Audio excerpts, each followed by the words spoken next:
Strawberry Frappuccinos and a Black Leather Jacket. Chapter 1. The Girl Who Orders Strawberry Frappuccinos. Written and narrated by Eleanor Rose. Artwork provided by Marlene Bruus.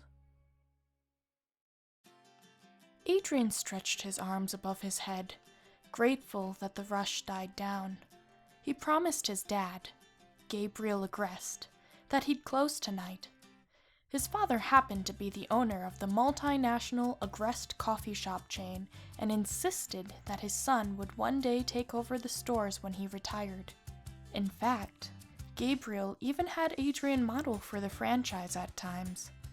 The boy had taken a selfie with a drink he made once, and it got thousands of likes on Instagram. Pleased at his son's newfound celebrity status, Gabriel was able to convince the marketing lead in America to let him be the face of some international advertisements. The young model first noticed Marinette, and thus began our story, when he was covering for his friend Nino at the shop on Rue Faubourg Poissonnière. Her hair spilled out of her low pigtails, and she wore a smile on her face. "1 mini strawberries and cream frappuccino, please," she said, opening her purse to count out the change. "Coming right up." He hadn't taken her name because she was the only one in the store. Adrien liked Tuesdays because of that. He could work without being overwhelmed. As the blender crushed the strawberry puree, white grape juice, milk, and ice, he noticed the carton of strawberries she held in her hands. "I guess you must like strawberries then," he said. "Huh?" the girl squeaked. "Strawberries." Adrien gestured to the carton in her hands. "Oh, yeah, I guess I do, huh?" "You guess?" he laughed. "Is that why you're getting a mini?" No. It's, well, I work at a bakery, and I need to be back there soon, and, well, if I don't drink it in time, my dad's going to, get upset with me, and I don't want to disappoint him?" The girl stumbled along her words, a pink hue spreading across her cheeks. "Ah, sneaking one in before work, I see," Adrien said. He knew that feeling a little too well. "But wouldn't you rather have one of these delicious pastries? Or macaroons, perhaps? I hear they're great for the Instagram feed." "Oh, no. I'm not one for food blogging, although macaroons do make great photos. My friend Alia could tell you all about that. She runs one." "A blog?" He poured the drink into a to-go cup and grabbed a can of whipped cream. "Is she any good?" "Yes, she's won some awards for it. I think she should go for journaling, but she's still torn between that, photography, and social media management." "She sounds multi-talented." It keeps my life interesting." "Oh?" Adrien raised an eyebrow as he handed her the drink. "Yeah, she's..." The girl started to explain, only to be interrupted by a ringtone. She looked at the screen and sighed, giving him a nod as a thank you, and turned to leave. "Thanks for the drink," she whispered, raising the phone to her ear. "Anytime," he said, watching her turn and walk out the door. He hoped that she was a regular. There was just something about her that charmed him. Not romantically, but as a person. She was only one girl in a city of over 2 million people, so the chances of him running into her elsewhere were slim. But if she came to the Agreste coffee house once, she would go again. Right? Not that it mattered. He was already dating a blue-eyed girl, Chloe Bourgeois, the Parisian princess. Her dad, the mayor, and Adrien's father were old friends, so he had spent a lot of time with Chloe. But once he found out her secret, they started dating. Granted, she would never drink a 10-ounce drink with 7 grams of fat in it. Besides, he didn't even know this girl's name. The next week, Adrien's father gave the okay for Adrien to start working full-time at the store Nino also worked at. The store's manager, Natalie, was Gabriel's favorite, and he was excited that Adrien wanted to work with her. He had worked in plenty of Starbucks before, but his dad decided to promote him to junior manager, which meant if Natalie weren't in-house, Adrien would have to deal with the "may I speak to the manager" enraged customers if a barista accidentally put one too many pumps of vanilla in a drink. The day dragged on a bit longer than anticipated, so when Adrien saw that it was an hour from close, he sighed in relief, ready to get done with work. He was surprised to hear the bell jingle, signaling a customer was coming in. It was the blue-eyed girl. Her hair was tidier than last time, but she wasn't carrying any fruit. "1 mini strawberries and cream frappuccino, please," she said, opening her purse to pay the total. Adrien started blending the ingredients, wondering what to say to her as the machine came to life. Luckily, he didn't have to.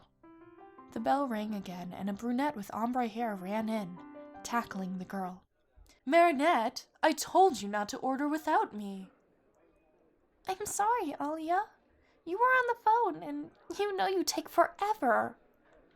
"No excuses, girl. This is complete and utter betrayal." "Well, I hope your phone call was worth all the drama. Was it Ladybug related?" "You bet!" the blogger exclaimed. "Apparently, she just released another pattern for pre-order, and it's perfect. She only had 20 slots this time, and they were sold out in 40 seconds. 40 seconds, Marinette! 40 seconds for a flash reveal, not a build-up-the-hype product goes on sale in XY days." Adrien quietly watched from across the counter, putting together the girl's conversation. The blue-eyed girl's name was Marinette, and the girl with her must be the blogger she mentioned last time.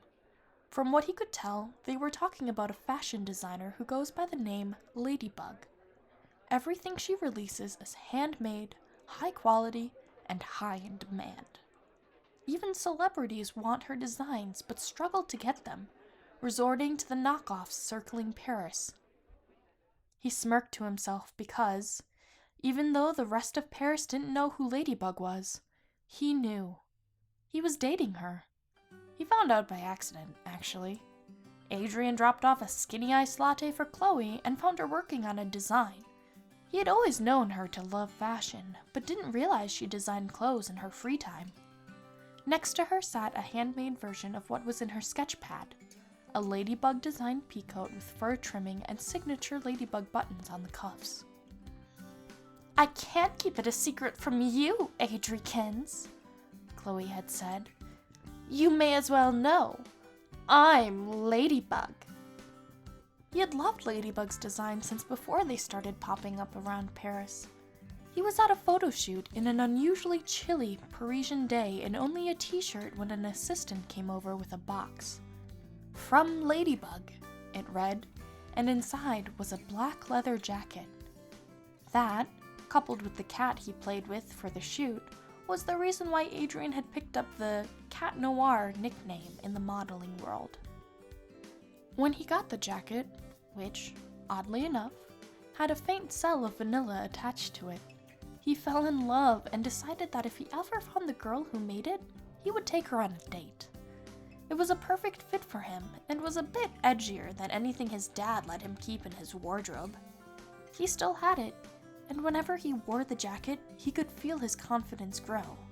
So when he found out that Chloe was Ladybug, combined with their previous relationship, they started dating. It was different than expected, but then again, he never expected her to be Ladybug. A slap on the counter jolted Adrien out of his reminiscing thoughts. He looked up at Alia, who was ready to order. "I'll have a cinnamon chai cream frappuccino with whole milk, please," she said. "All right, for Alia, right?" "You got it, Mr. Eavesdropper."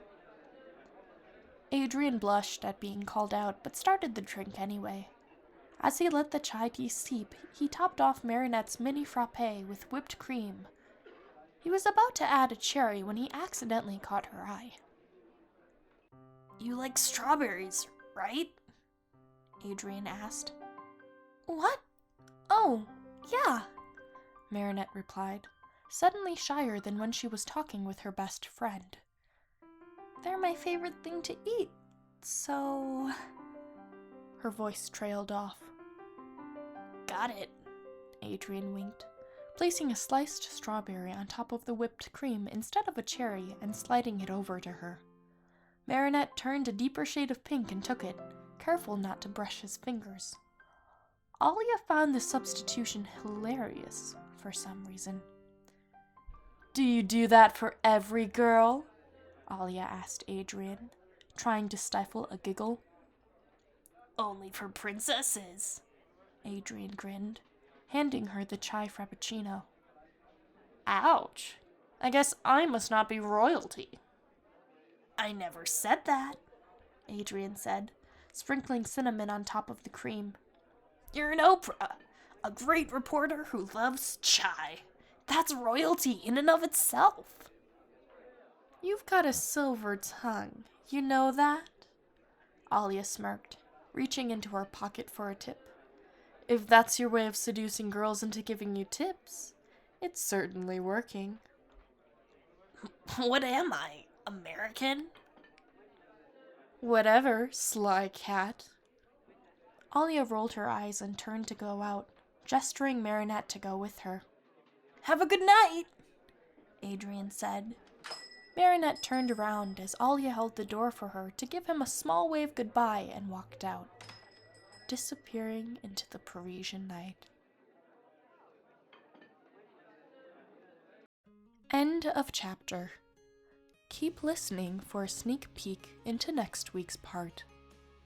Chapter 2, Sneak Peek. Strawberries and Honey. Adrien goes on a date with Chloe and later introduces himself to Marinette over macaroons. Alia secretly takes a photo of them together. Also, Ladybug teases Cat Noir.